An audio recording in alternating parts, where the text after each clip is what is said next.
पापा को चिप्स खा सकता हूँ। चिप्स चिप्स अच्छी लगती है आपको? हाँ, खाना अच्छा लगता है?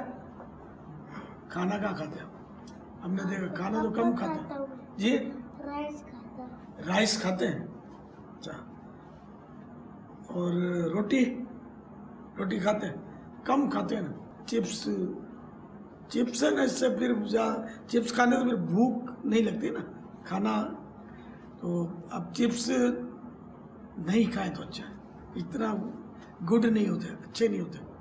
अब रोटी खाएं घर में जो होती है, खाना खाएं, सालन खाएं, अम्मी जो दे वो खाएं, बिस्मिल्लाह पढ़ के खाएं, और जब खा लें तो अल्हम्दुलिल्लाह कहा करें, ये सवाब मिलता है इससे। ठीक है। सल्लु अलल हबीब सल्लल्लाहु अलैहि वसल्लम।